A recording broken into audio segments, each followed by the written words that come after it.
They came not with fire, not with armies, not with the roar of warships tearing through the atmosphere. They came quietly, invisibly, the way a nightmare comes, slipping through the cracks of reality itself. The year was 2031, when the first Quantum Sentinel arrived on Earth.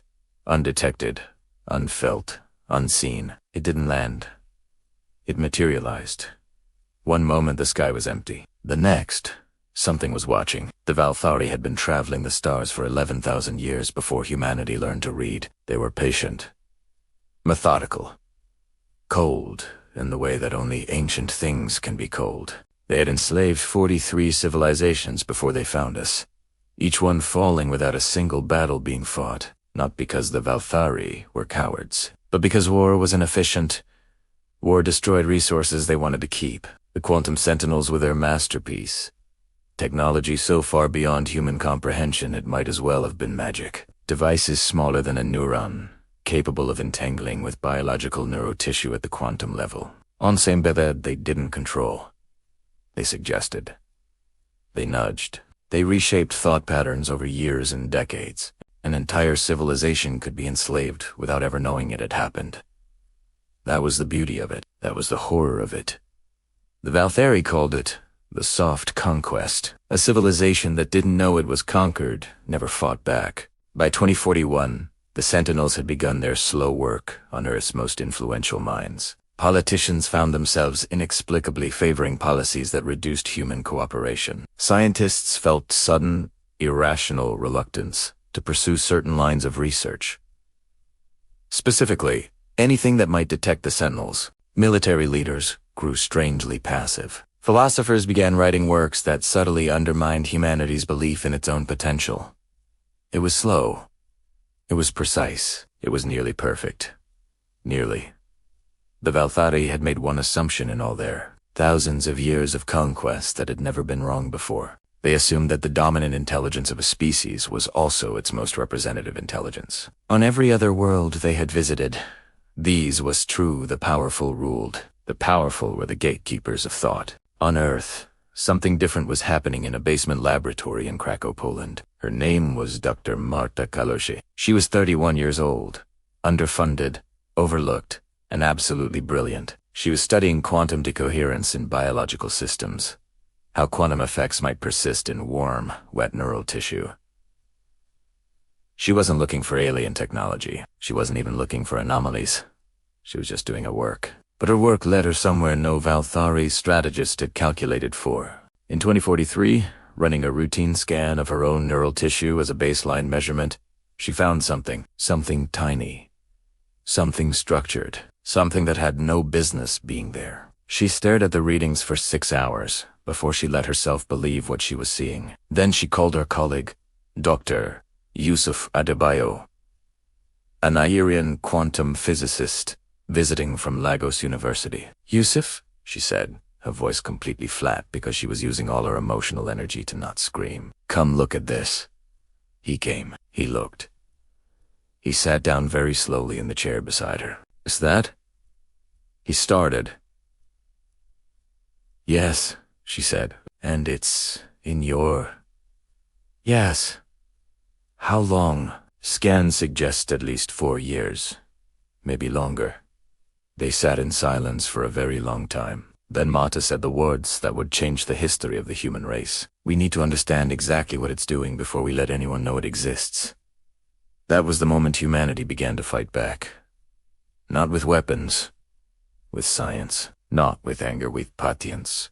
Not with noise. With silence. If you find this story as gripping as we do, hit that like button right now and subscribe so you never miss an epic like this one, and share it with someone who needs to believe in humanity today. Over the next 3 years, Marta and Yusuf worked in near total secrecy. They mapped the Sentinel structure at resolutions no existing technology should have been capable of achieving. They documented its mechanisms, its communication protocols, the quantum channels it used to transmit data. They discovered it was not alone. Every human being on Earth had one.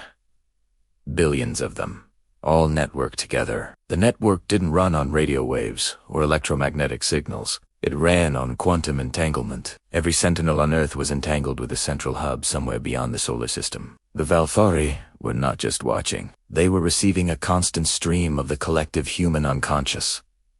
Every fear, every dream, every impulse, all of it flowing silently out to the stars to be analyzed and acted upon. Marta found this out on a Tuesday. She spent Wednesday crying. By Thursday, she was back at work. Because that was the thing about Marta Kalchik. She didn't stop. She was, in the most fundamental sense, a human being. And human beings, when they learn something is trying to break them, tend to get very, very interested in breaking it first. By 2046, they had a small team, 9 people, scattered across 4 continents, communicating through quantum encrypted channels. They couldn't meet in person. Too much risk of pattern detection. They couldn't publish. The Valthari were almost certainly monitoring scientific literature. They worked in fragments, each person holding only a piece of the picture, until Marta assembled the whole thing in her head. The Sentinel had a flaw, not an obvious one. Not even a real flaw.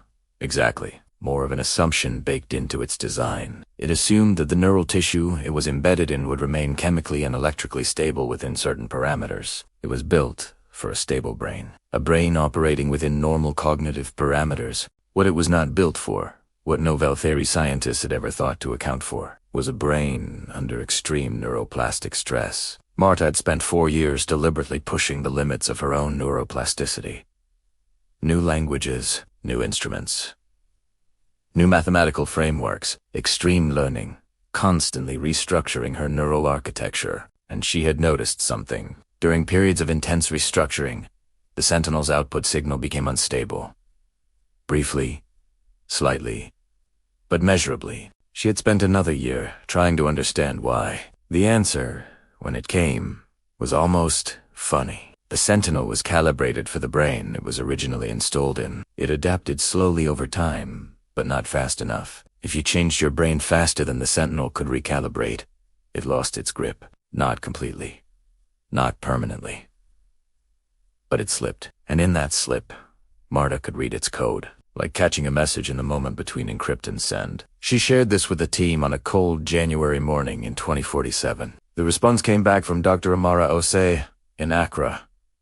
So we need to outlearn an alien computer. Typical Tuesday from Dr. Hiroshi Tanaka in Osaka. I've been doing extreme neuroplasticity training for 2 years, based on your earlier notes. I think it's already working.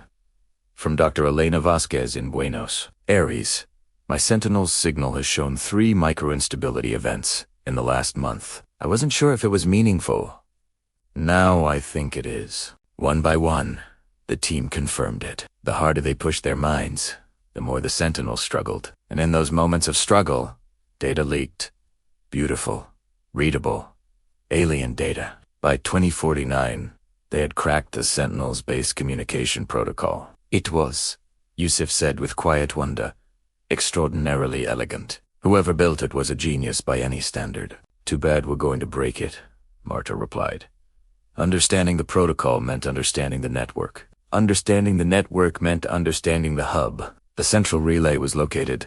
They calculated from signal triangulation, approximately 4.2 light-years from Earth. Just past the Alpha Centauri system. Just close enough to maintain real-time quantum entanglement. Just far enough to feel safe. The Valthari had been watching them for nearly 2 decades, and they'd felt completely, utterly safe. They were about to have a very bad day, in about 440 years. Because the other thing Martas's team had discovered about the Sentinel network was its vulnerability. The Sentinels communicated with the hub via quantum entanglement, which meant the communication channel was but information could, in theory, flow both ways.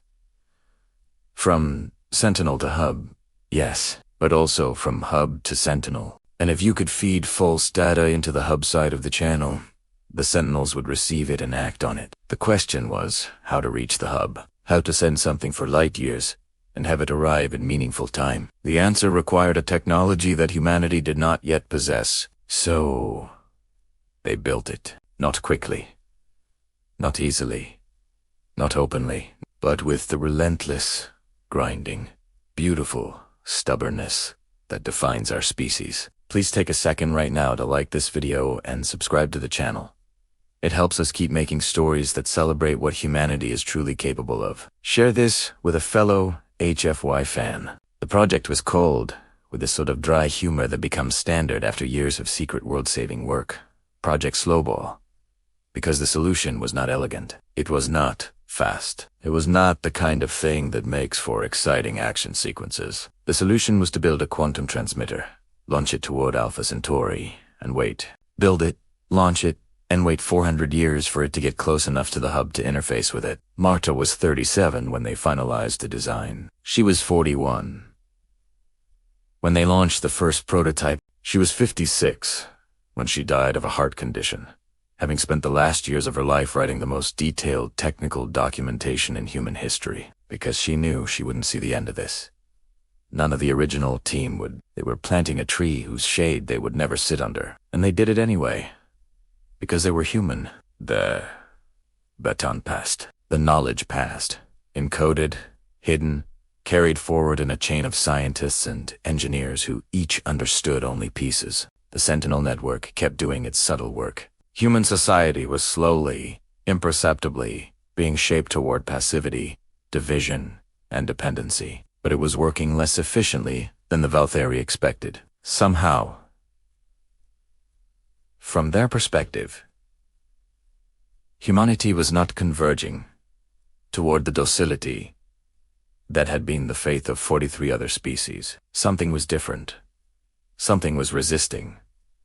They didn't know what. They couldn't see the tiny team working in shadows, or the probe arcing silently through deep space toward them. They dismissed the anomalies as statistical noise. They increased the Sentinel output by 12%. They waited. The years became decades. The decades became a century. By 2150, the network of people who knew the truth had grown to several hundred, spread across every continent, organized in cell structures so that no single discovery could collapse the whole. By 2200, the technology that Marta had envisioned, but not yet built, had been not just completed but refined beyond anything she could have imagined. Quantum communication, arrays, nodal patron encryption, counter-entanglement shielding that could hide a human mind from Sentinel scanning. The shielding was the critical breakthrough. Once you could hide a mind, you could think freely. Once you could think freely, you could plan without the plan being read. By 2250, the shielded minds numbered in the thousands, then the tens of thousands, then the millions. It was slow. It required extraordinary precision. Each shielding procedure carried risk, but it was done, person by person, mind by mind. Generations of humans who had never known cognitive freedom quietly, methodically freed generation after generation that came after.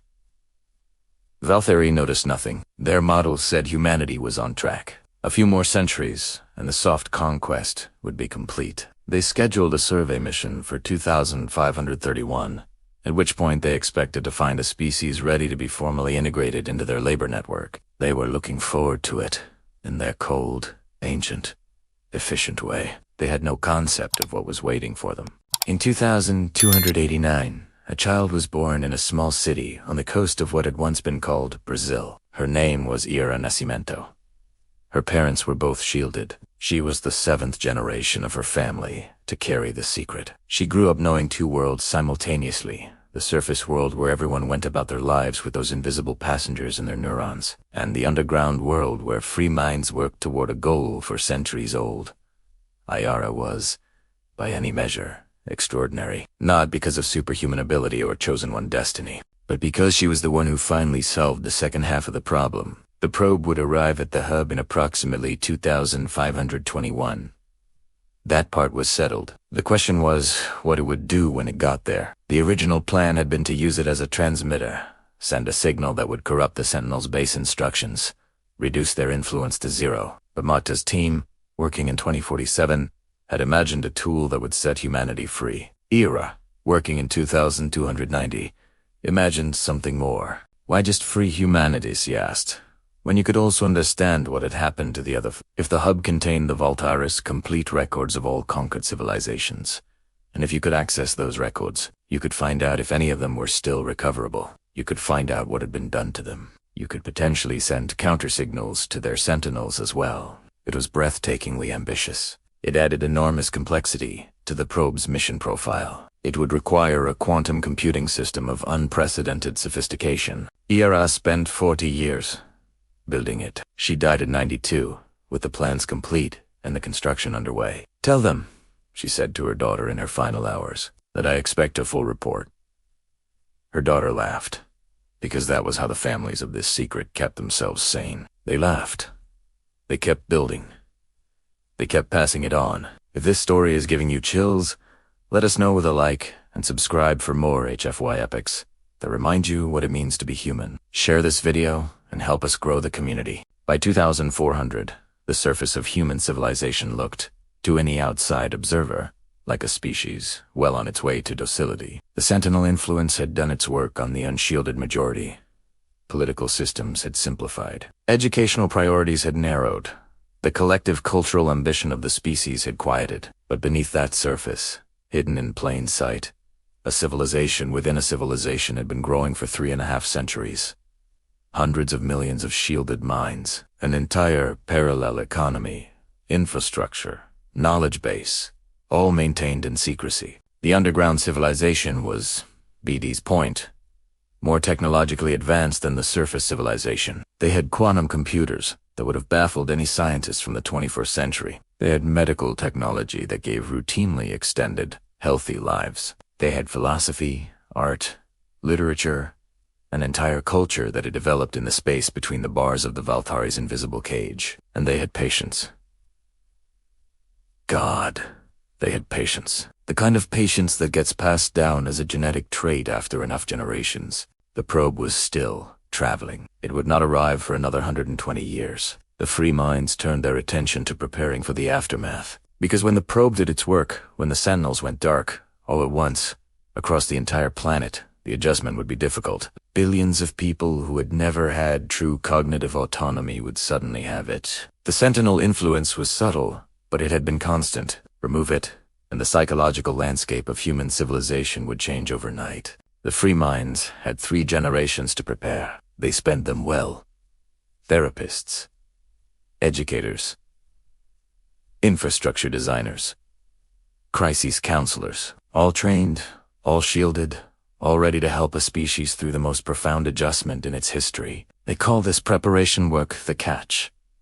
When the world falls, they would be there to catch it. The probe crossed the halfway point in 2432. There was a small, private celebration underground. Of course, someone opened a bottle of wine made from grapes, grown in a secret garden in the mountains of Central Asia. 12 people sat around a table and toasted Marta Calce, Yusufa de Bayo Yara, Nascimento, and every single human being in the long chain between them. And Noah. One of them, an old woman named Dr. Priya Subramaniam, raised her glass and said simply, "We're going to make it." She was right. But the hardest part was still coming. In 2489, the Valtharia received their first anomalous signal from the hub.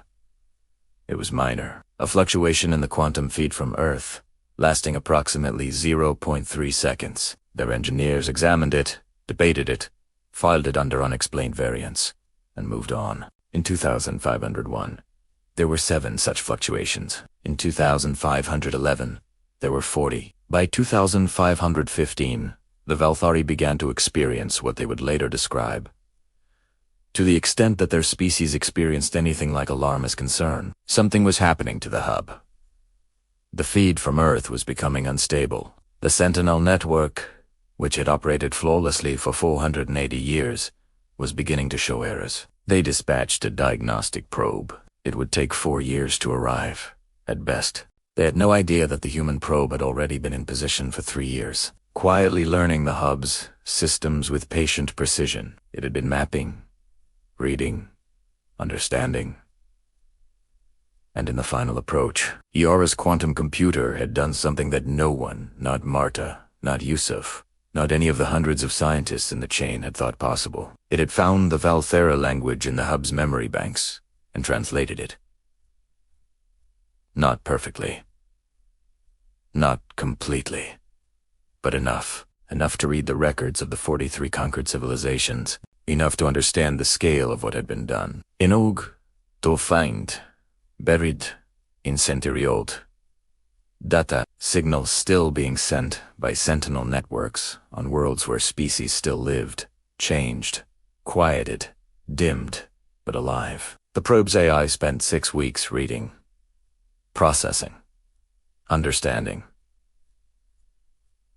Then it did what it had been programmed to do. Refined over 5 centuries of human ingenuity, it reached into the hub's core systems and began to rewrite them.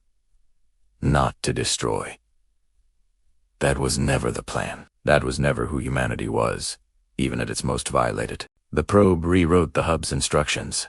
Every sentinel in the Valthyre's network on Earth, on 43 other worlds, on monitoring stations and relay points across 200 light-years of conquered space, received new programming. The new programming was simple: 490 years of human pain, translated into a single command.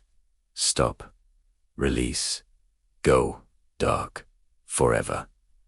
On Earth, on a Tuesday morning in October 2521, the Sentinel network went silent. Across the entire planet, simultaneously, without warning, without drama, without a single explosion or battle or declaration of war, the world exhaled. Please like and subscribe right now. You are watching something special, and we want to keep making it for you. Share this video and let's show the world what HFY sounds like. Most people didn't notice immediately. How could they? The change was not in what they could see or hear. It was internal. It was the sudden, slightly too bright quality of a thought that hadn't been quietly dimmed. It was the way a question that had felt pointless yesterday suddenly felt urgent and important today. It was the moment a man in Jakarta looked at the city he had accepted as normal for his entire life and thought, for the first time, this could be different. It was the moment a woman in Lagos put down the report she was writing. The same report she had written 100 times and felt, with startling clarity, that she was wasting her mind. It was billions of small moments of awakening, all happening within days of each other, spreading across the planet like a tide coming in. The free minds had been waiting for exactly this. They didn't announce themselves immediately. They had learned, over 5 centuries, the value of timing. They let the world sit with a feeling for 2 weeks. Let it spread, let it deepen. Let people start to talk to each other about the inexplicable sense that something had shifted. Then they spoke. The announcement came simultaneously in every major language, through every available communication channel. It was not a broadcast by a government or a corporation or a military. It was a message from several million private citizens. We need to tell you something that happened to your world 490 years ago. We need to tell you how it was fixed, and we need to tell you about 43 other species who are waiting to be free. The world did not take this well. Initially, there was disbelief. There was anger. Enormous, entirely justified anger. There were governments that called it a hoax, and then called it a conspiracy, and then called it a threat to stability. There were riots in 17 cities, though notably, the riots were mostly between people arguing about the implications and not about whether it was true, because the shielded scientists provided evidence. Everything. 5 centuries of documentation, meticulous beyond description. The proof was irrefutable. The Sentinels could now be detected by any sufficiently sensitive quantum scanner. They were still physically present in every human brain, just deactivated. Once you knew what to look for, you could see them. Every person on Earth was carrying them, silent and inert, like bullets that had never been fired. The anger, when it settled into acceptance, was something new. It was not hot rage. It was something colder and more interesting. It was a species looking at itself and asking, who would we have been without this? Who were we for 490 years, thinking we were free? What did we build in the dark? What did we fail to build? What did we lose? The answers were painful and fascinating in equal measure. The underground civilization began to surface, slowly, carefully, with enormous sensitivity. They brought their technology with them, but they brought their philosophy first. The philosophy was simple. Having been refined over many generations, you cannot give someone back something they don't know they lost. You can only open a door and walk beside them while they choose to walk through it. The catch teams deployed, the therapists, the educators, the counselors, the people trained for this moment across 3 generations. They were not saviors. They were very deliberate about this. They were neighbors, colleagues, fellow humans, they said. This happened to all of us. The difference is only that some of us knew, and now all of us know. So what do we do next? The answer, because this was humanity, was noisy and messy, and argued about constantly and ultimately magnificent. Within 10 years of the awakening, as historians would come to call the day the Sentinels went dark, human civilization had restructured itself more fundamentally than at any point since the Industrial Revolution. Not because the free minds imposed a structure, because the newly freed minds demanded one, because 500 years of suppressed potential came rushing in like water through a broken dam. Science, the subtle dampening of certain research directions had kept humanity decades behind what its native intelligence would have achieved. Within 5 years of the awakening, 3 long-standing barriers in physics were overcome by research teams that described the experience as like suddenly being able to see color after a lifetime of gray. Medicine, engineering, philosophy, art. Everything surged simultaneously. But the thing that struck historians looking back, the thing that defined the period more than any technological achievement, was the conversation. Humanity began talking to itself. Really talking. Not the fractured, suspicious, manipulated discourse of the Sentinel era. Real conversation, cross-cultural, cross-generational. Planet-spanning dialogue about who they were, what had been done to them, and what they intended to become. It was chaotic. Of course it was chaotic. It was billions of people simultaneously realizing they had opinions they hadn't known they were suppressing. But it was alive. It was so extraordinarily, beautifully, defiantly alive. In 2531, 10 years after the awakening, the Valthari survey mission arrived at Earth. It was exactly as scheduled. A standard assessment vessel, crew of 12, carrying the instruments they used to evaluate a civilization's readiness for integration. They expected docility. They expected welcome. They expected to find a species mentally prepared, over 5 centuries of gentle conditioning, to accept their role as a resource. What they found instead was a planet that had been waiting for them. The message that met them at the edge of the solar system was sent on every known Valthari communication frequency. In a language their translation systems identified as not just comprehensible but perfect, because the probe's AI had spent years in the hub's memory banks. It had learned Valsari more completely than any human language had ever been learned. The message said, "We know who you are. We know what you did. We know what you did to 43 others. We are not angry. We are, however, not available for the purpose you had in mind. We have sent you something in return. Please open the attached data package."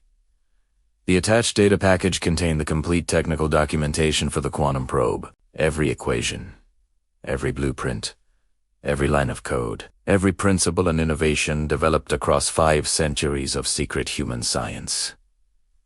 And a note, written not by a committee or a government or a scientist, but by a 16-year-old girl in the city of Dhaka, whose great-grandmother had been part of the catch teams.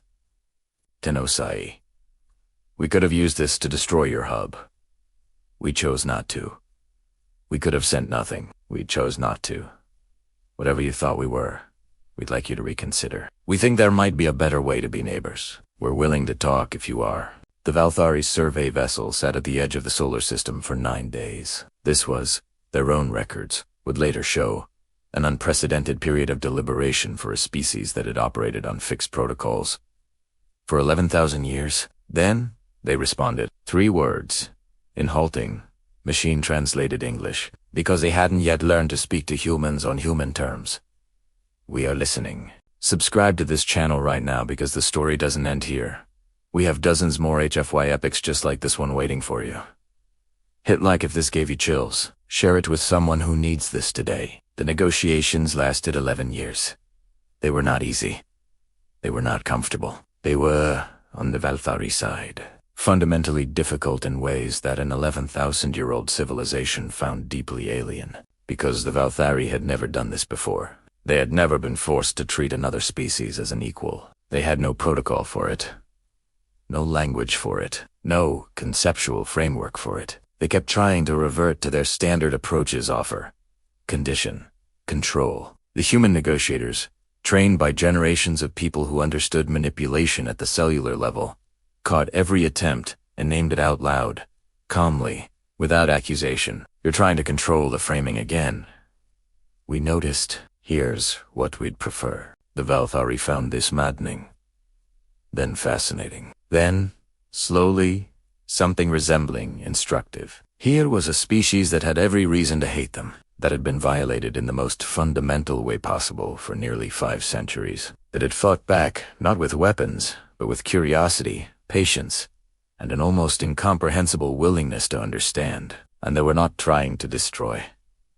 They were trying to negotiate. The Valthari did not have a concept for this, but they, were, as their millennia of survival, proved adaptable. By 2542, a preliminary agreement had been reached. The Valthari would share the technical details of all 43 conquered civilizations' sentinel networks to allow the probe's successor missions to free them. In return, humanity would share, not give, not surrender, share certain elements of the quantum computing breakthroughs achieved during the Sentinel era. It was, everyone agreed, not a treaty between equals. The power imbalance was still real. The history was still there.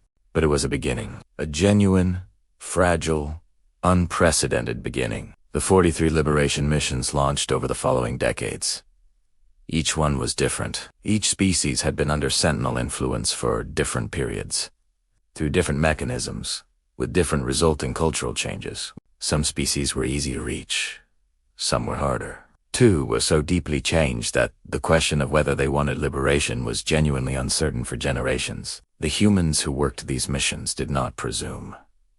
They did not save. They offered, explained, demonstrated, and waited. It took 160 years to free all 43. Every single one said yes.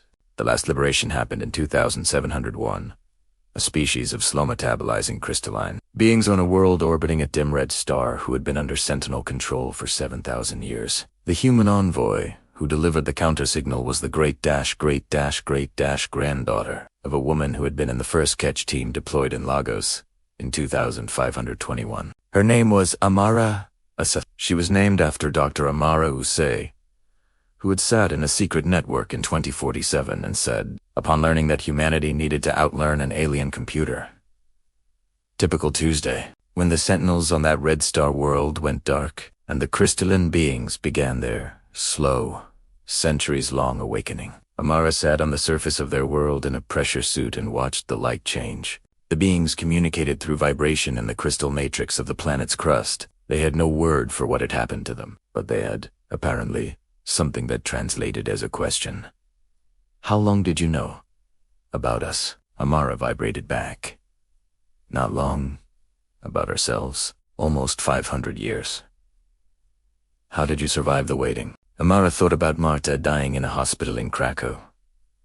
About Ayara's last words to her daughter. About the wine in the secret garden and the old woman saying we're going to make it. About 16 billion people going about their slightly muted lives, not knowing that hundreds of millions of their neighbors were secretly, patiently, lovingly keeping the lights on for them. We kept passing it to the next person, she said. We trusted them with it.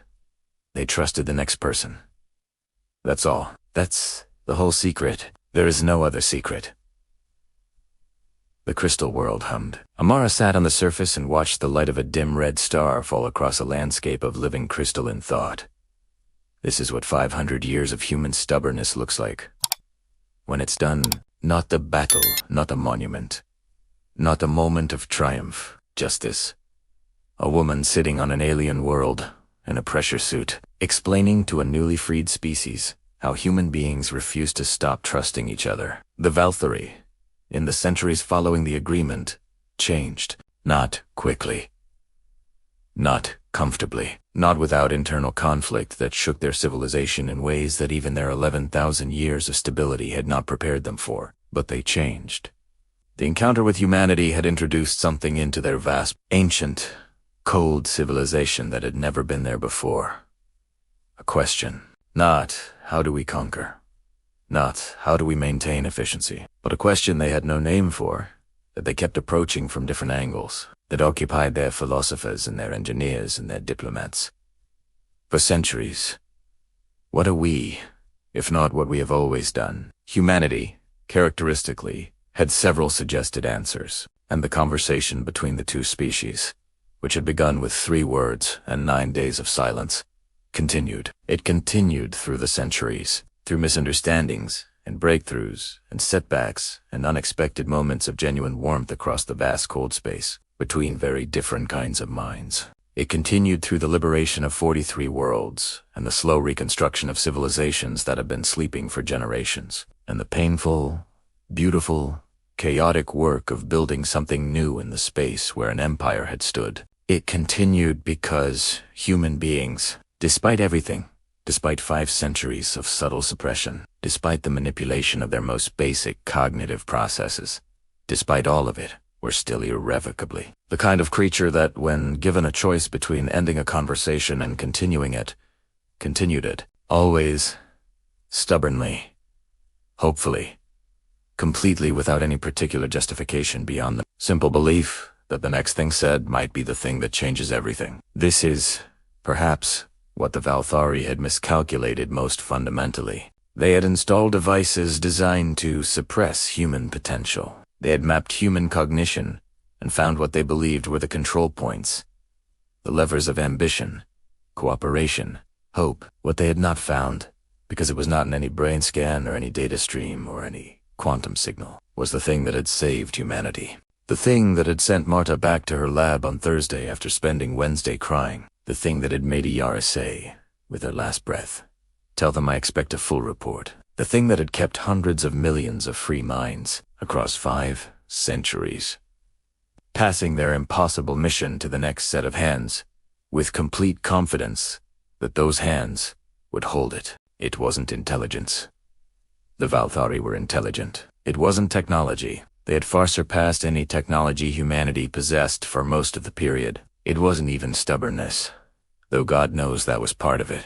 It was something smaller, something that showed up in the data only as an anomaly, as a statistical noise, as an inexplicable variance in the expected behavioral patterns of a species that should, by every model, have been conquered already. It was the fact that human beings, when they learned that something was trying to make them less than they were, found this personally offensive, not just strategically problematic, not just a threat to be neutralized.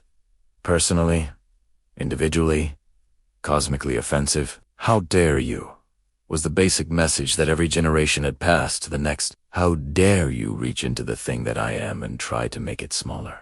I will spend my life, and if necessary, my children's lives, and their children's lives, and every life after that until this is done, making sure you understand exactly how wrong you were. Not out of hate. That was the thing that surprised the Valthari most, in the end. Not out of hate. Out of something the Valthari had no word for because they had never experienced it. Out of pride. Not the aggressive, territorial pride they understood, but something quieter.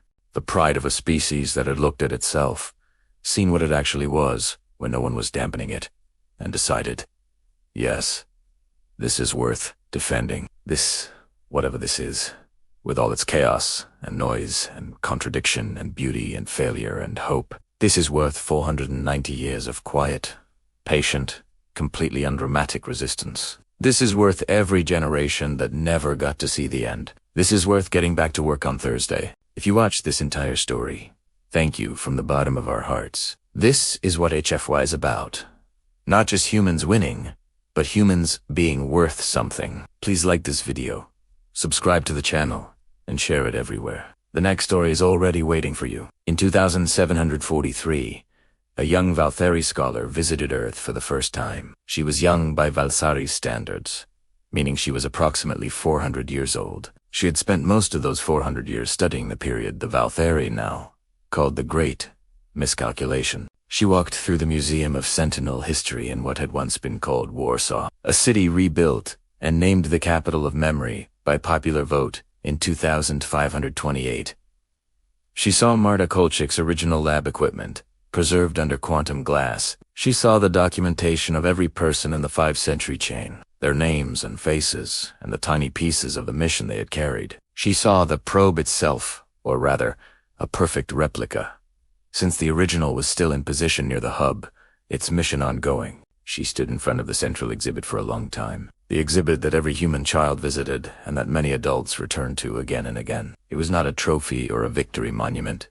It was a chair, Marta's chair, from her lab in Krakow, where she had sat on a Tuesday and stared at her own neural scan for 6 hours before deciding to understand rather than panic. The placard next to it said only, "This is where it started. She was 31 years old. Say went home, had dinner, and came back the next day." The Valthari scholar stood in front of that chair for a very long time. Then she took out the small recording device she carried and said for her notes. For her study, for the 400-year history, she was writing one sentence. We underestimated the cost of what they refused to give up. Outside, in the streets of Warsaw, the city went about its day. Children argued about something important. Adults solved problems both small and enormous. Someone was cooking something that smelled extraordinary. A species that had been quietly, methodically, lovingly unbroken was going about the magnificent, ordinary, irreplaceable business of being alive. And somewhere, for light years away, near the cold light of Alpha Centauri, a small human-built machine continued its patient, fightful work. Passing data. Keeping watch. Holding the line.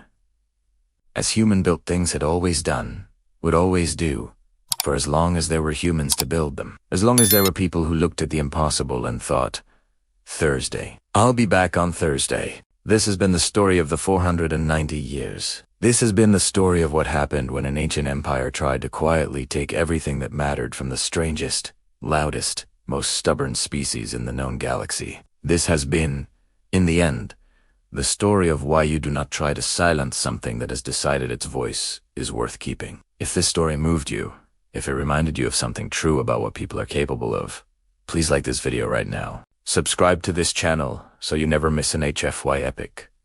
We release new stories regularly, and every single one is made with the same love as this one. And share this. Share it. Widely. Because the best thing about a story like this is that it becomes more true the more people it reaches. Thank you for watching. We'll see you in the next one.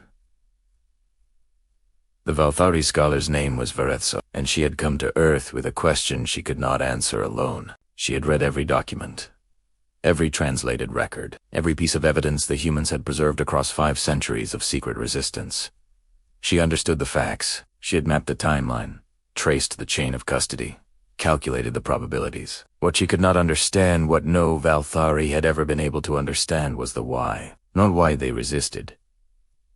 That was, in hindsight, obvious. Any intelligent species would resist conquest if it knew conquest was happening. The question was why they resisted when they didn't know, when the majority of humanity lived in comfortable unawareness, with no proof, no certainty, no guarantee that the resistance would ever succeed. Why did Marta Kalchik, in 2047, choose to hide what she found instead of publishing it and accepting the consequences? Why did the hundreds of millions of shielded minds choose lives of secrecy and sacrifice when they could have simply lived? Why did generation after generation pass an impossible mission to children who had not asked for it and had every right to put it down? Veretsal had asked these questions in lectures and seminars across the Valthari academic world for 200 years. The answers she received were always technical, strategic, logical frameworks applied to an illogical phenomenon. None of them felt true. None of them felt like they touched the actual thing. So she had come to Earth to ask the humans directly. Her guide was a man named Dio Asamarketi, 43 years old, a historian at the Museum of Sentinel History. He was the 8th generation of a family that had been part of the underground. His ancestor, Dr. Amara Usei, had been part of the original 9. When Verathsel asked him a question, not in a lecture hall, not in formal diplomatic language, but quietly, in the museum's small staff room over tea, he was quiet for a long time. Then he said, "Can I show you something that isn't in the public exhibits?" He took her to a basement archive. Row after row of personal effects, journals, recordings, the intimate detritus of 500 years of secret keeping. He stopped at a shelf and pulled out a small, battered notebook. The cover was watered. The pages were fragile with age. This belonged to a woman named Fatima Sid. She was part of the fourth generation of the underground. Born 2091, died 2157. He opened it carefully to a page near the middle. The handwriting was small and precise. He read aloud, "I will not see the end of this. My daughter will not see the end of this. Perhaps my granddaughter will. Perhaps not even her. But ignore, 'tis the thing that was done to us required centuries of patience. The answer to it will require the same. I am not afraid of that. I find it, honestly, rather clarifying. That is only the work and the people beside you doing it. That turns out to be enough." Verith's soul was silent. "That's the answer," Deo said. "Not strategy, not logic. It's that. Right there." She read the words again, then again. Please take a moment right now to like this video and subscribe.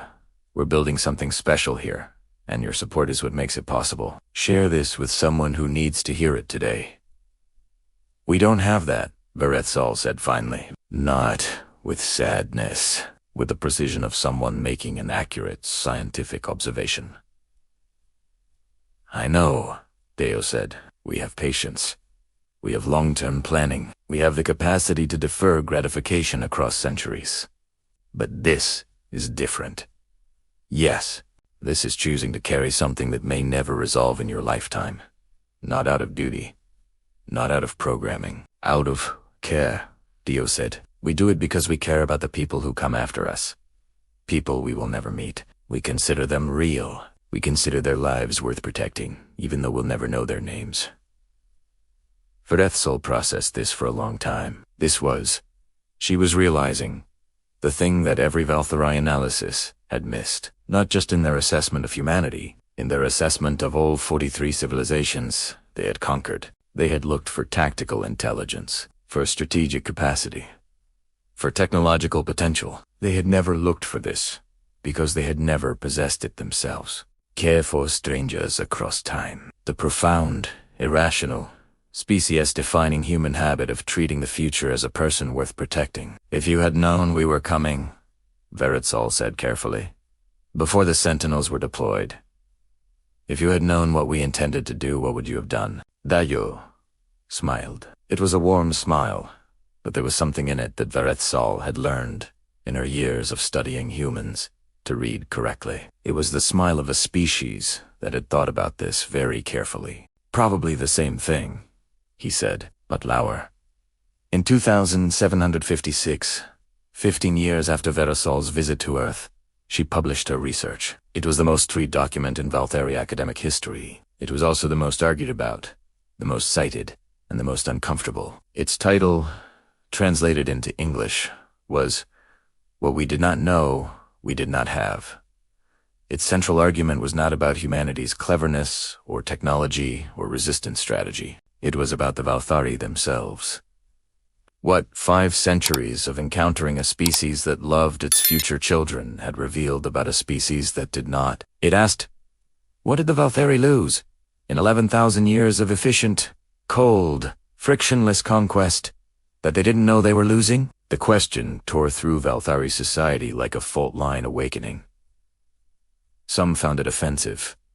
Some found it liberating. Some found it the most important question their civilization had ever been asked. All of them found it impossible to ignore, because once you'd read Fatima Siddiquis's notebook, once you'd understood what it meant for a person to look at a task that would not be completed in their lifetime and say, I find it clarifying something in your understanding of the universe shifted. Either the universe contained that kind of meaning and you had been missing it, or it didn't and humanity was very confused. Neither option was comfortable. Both options were necessary to sit with. The Valkyrie were sitting with them. This was, perhaps, the strangest outcome of the whole 490-year saga. Stranger than the liberation missions. Stranger than the awakening that the species which had tried to quietly hollow out humanity had instead been quietly hollowed out themselves, not by invasion or manipulation, but by the simple, devastating exposure to an example of something they hadn't known existed. A civilization chosen not because it was efficient, but because it loved what it was. By 2700 AD, There were Valthari scholars living on Earth, not as diplomats or observers, but as students. They were learning. Not human technology, though that exchange continued. They were learning something that didn't have a clean Valthari translation. The closest approximation was how to want things for reasons that don't calculate. It was, by any measure, an extremely inefficient use of Valthari time. They were doing it anyway. On Earth, meanwhile, the world had changed in ways that would have been unrecognizable to anyone from the Sentinel era. Not because the changes were dramatic, because they were so thoroughly themselves. The chaos of the awakening had settled, over 2 centuries, into a civilization that was louder, messier, more contradictory, more creative, and more alive than anything the Sentinels had allowed. The arts in particular had exploded with a generative energy that historians called the Second Renaissance, though the humans living through it mostly called it Tuesday. Philosophy, which had been quietly nudged away from questions of collective meaning and toward questions of individual powerlessness, had turned itself completely around. The dominant philosophical question of the 2700s was not what can one person do in a vast universe, but what does a people owe the people who come after them? The answer being worked out, generation by generation, was something like, everything. Everything you have, every moment of clarity, every piece of knowledge, every fragment of hard-won understanding. You owe it all forward. That's the whole deal. That's always been the whole deal. Like this video right now, if that sentence hit something true in you. Subscribe to the channel for more stories like this one, and share it because some of the best people you know need to hear this today. In 2801, something happened that no one had anticipated. Availtari Elda, one of the oldest living members of their species, approximately 9,000 years old, requested a private meeting with the current Human Diplomatic Council. His name translated, roughly, as one who has seen the long dark. He had been alive before the Valthari conquered their first world. He had been alive, in other words, before they became what they were. He arrived at the meeting, which was held in a quiet conference room in the rebuilt city of Warsaw, at his request, and said nothing for a very long time. Then he said, in carefully learned English, "I want to tell you something we have not told you."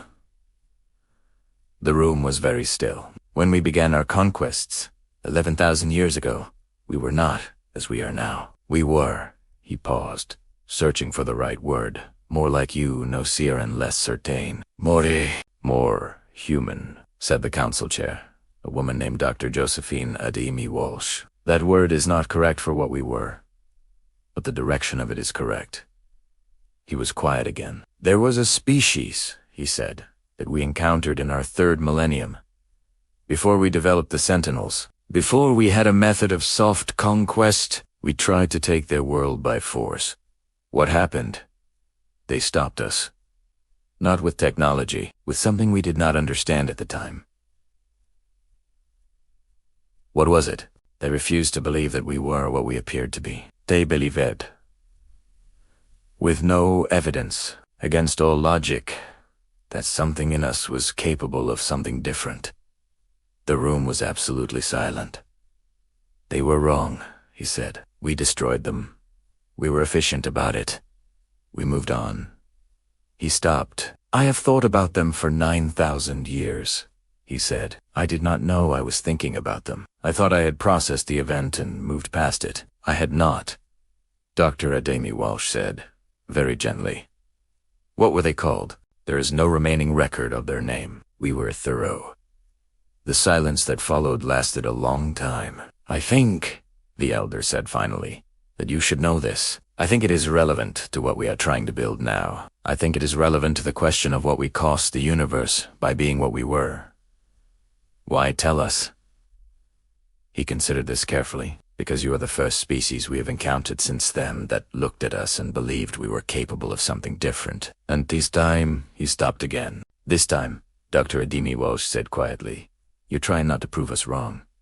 He was quiet for a very long time. Then he said, yes, that meeting was never made fully public during the lifetimes of anyone who attended it, but it was documented, preserved, passed forward, with the same care that humanity had always passed forward the things it considered worth keeping. It entered the archive alongside Fatima Siddiqui's notebook and Marta's chair and the long, detailed, lovingly maintained record of every person in the chain. The archive grew it, always grew. That was what humanity did with the things it found true.